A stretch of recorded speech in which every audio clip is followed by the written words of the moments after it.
প্রিয় বন্ধুরা, আসসালামু আলাইকুম। অলস আসলে সময় কাটাচ্ছি, যার কারণে লাইভে আসলাম। সবাইকে ধন্যবাদ। আশা করছি সবাই ভালো আছেন। আমাদের পারিপার্শ্বিক অবস্থা নিয়ে আমি কিছু কথা বলবো। আশা করছি মত বিরোধ থাকতেই পারে। আমাকে যদিও বা মত বিরোধ থেকে থাকে, আমাকে একটু সাজেস্ট করবেন এবং আমাকে জানাই দিবেন। আমি কিছু সমস্যা নিয়ে আসলে কথা বলতে এসেছি। আমাদের বর্তমান সোসাইটি বলেন, বর্তমান পারিপার্শ্বিক অবস্থা বলেন, যেটা সমস্যা আসলে তৈরি হচ্ছে, সেটা নিয়ে আমি একটু আলোকপাত করতে এসেছি। আমি দেখছি আসলে প্রতিনিয়ত আমাদের চারপাশের মানুষজন প্রতিনিয়ত একজন আরেকজনের পিছনে কিন্তু লেগেই আছে। এগুলা বিভিন্ন ধরনের লোভের কারণে আমরা একজন আরেকজনের পিছনে ছুটছি প্রতিনিয়ত।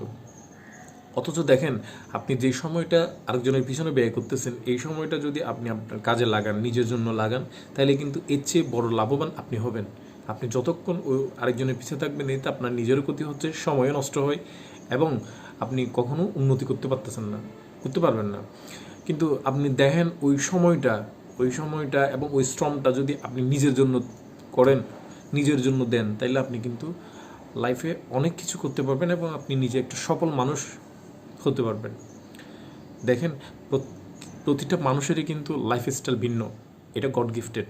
সো আমি মনে করি কাউকে নিয়ে কথা বলার, কারো ব্যাপারে কথা বলার অধিকার কারো নাই।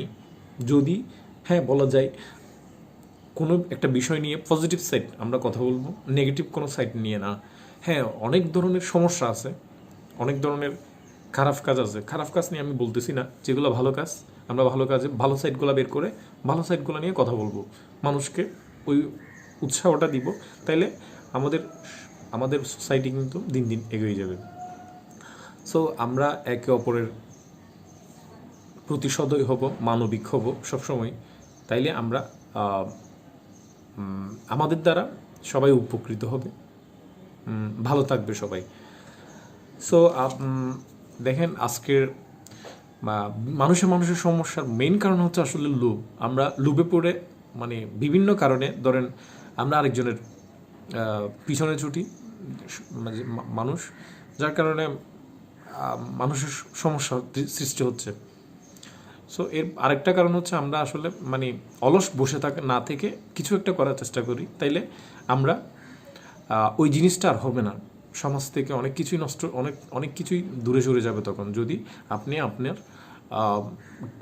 আপনার কাজে মনোযোগ থাকেন এবং কিছু একটা নিয়ে যদি বিজি থাকেন, তাহলে তখন আর আপনি আপনার সময় পাবেন না অন্য কাউকে নিয়ে চিন্তা করার, অন্য কারো নিয়ে মাথা ঘামানোর। এটা আসলে দরকার নাই। আপনি নিজেকে নিয়ে নিজেই থাকেন, নিজেকে হ্যাপি করেন, নিজেকে ভালো রাখেন, দেখবেন সব কিছুই ভালো থাকবে। সো আমার হয়তো বা মত যদি একটু কথা যদি আমার ভিন্ন হয়ে থাকে, আমাকে সাজেস্ট করবেন, আমাকে বলবেন, আমাকে ইনবক্স করবেন। ধন্যবাদ সবাইকে, ভালো থাকবেন। আসসালামু আলাইকুম।